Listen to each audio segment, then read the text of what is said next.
İmam Səccadın övladları üçün etdiyi duası. İlahi, övladlarımın qalması ilə mənə minnət qoy. Onları mənə layiqli etməklə, məni də onlara layiqli etməklə mənə minnət qoy. İlahi, mənim üçün onların ömrünü uzun et. Kiçiklərini tərbiyələndir, zəiflərinə qüvvət ver. Bədənlərini, dişlərini və əxlaqlarını sağlam et. Ehtiyacım olduğum şeylərdə can və əzalarına sağlamlıq ver. Mənim üçün mənim əlimlə ruzilərini bol et. Onları təqvalı, əməli salihlərdən, bəsirət sahibləri, haqqı eşidib ona itayət edənlərdən qərar ver. Öz dostlarına nisbətdə aşiq və xeyirxah, düşmənlərinə qarşı kinli et. İlahi, övladlarımın vəziyyəti həmişə belə olsun. İlahi, onların vücudları ilə qollarımı güclü, işlərimdəki qarışıqlığı onlarla islah et və məclisimi onların vücudu ilə zinətli, yadımı onlarla diri saxla və olmadığım zaman işimə onların vasitəsilə kifayət et. Onların əli ilə ehtiyaclarımın ödənməsində mənə yardım göstər. Onları mənə aşiq et. Mənə qarşı mehriban et ki, həmişə mənim əmrimə tabe olsunlar. Mənə qarşı itayətsizlik etməsinlər. Onları gözəl tərzdə tərbiyələndirib, onlara yaxşılıq etməkdə mənə yardım et. Öz mərhəmətinlə onlardan əlavə mənə oğlan övladları nəsib et. Bu işdə mənim üçün xeyir qərar ver. Səndən istədiyim şeylərdə onları yardımcım et. Məni və övladlarımı qovulmuş şeytanın şərrindən qoru ki, sən bizi yaratmısan və bizə əmr edib qadağan etmisən. Əmrinə itayətə savabla rəğbətləndirib, qadağanına mürtəkib olmağı əzabla qorxutmusan. Və bizə elə bir düşmən qərar vermisən ki, bizi aldadır. Bizim üzərimizdə ona qüdrət vermisən ki, bizim onun üzərində qüdrətimiz yoxdur.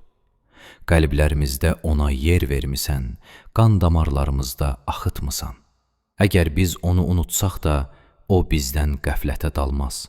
Unutsaq, bizi unutmaz. Bizi sənin əzabından arxayın edər, səndən başqasından qorxudar.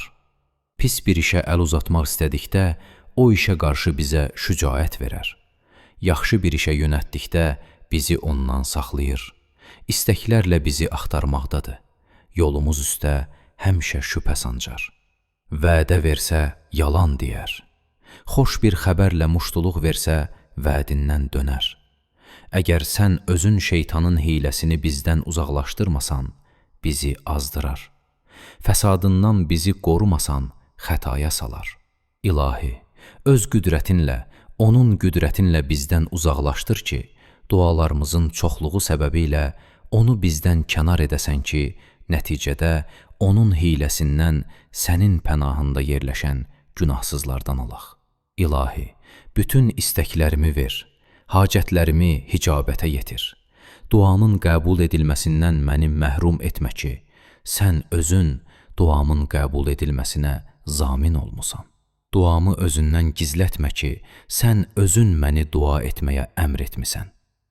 Bu və sonraki dünyada hamının islahına səbəb olan bütün şeyləri mənə əta et ki, istər demiş olum, yaxud da unudum, aşkar etmiş olum, yaxud da gizlədim, gizlindən istəyim, yaxud üzdə və bütün bu cəhətlərdə məni öz işini islah edənlərdən qərar ver.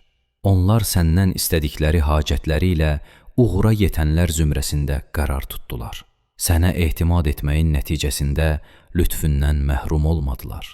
O zümrədən ki, sənə üz gətirməyi özlərinə adət etmiş, səninlə sövdələşmələrindən çoxlu mənfəət qazandılar. Onlar ki, izzət pənahında oturdular. Sənin geniş lütfündən, kərəminlə bol halal ruzi tapdılar. Sənin mərhəmətinlə zillətdən izzətə yetdilər. Zülmündən, ədalətinin pənahında yaşayırlar. Onlar ki, rəhmətinlə bəladan can qurtarmış, sərvətinlə yoxsulluqdan ehtiyatsızlığa yetmişlər. Hifzinlə günahlardan amanda qalmış, itayətin sayəsində xeyir və yaxşılığa mail olmuşlar. Qüdrətinlə onlarla günahları arasında maneə yaradılmış, sənə qarşı hər cür itayətsizliyi yerə qoymuş və rəhmətin əhatəsində sakin olmuşlar. İlahi, bütün bu işləri öz lütfünlə, rəhmətinlə bizə əta et. Bizə cəhənnəm əzabından nicat ver və bütün mümin kişi və qadınlara, özümə və övladlatlarıma istədiklərimdən bu dünyada və axirətdə nəsib et. Həqiqətən də sən yaxşısan, duaları qəbul edirsən, eşidənsən, bilənsən, əfv edən və bağışlayasan. Bizə bu dünyada da, axirətdə ehsan et və bizi cəhənnəm əzabından qoru. Amin.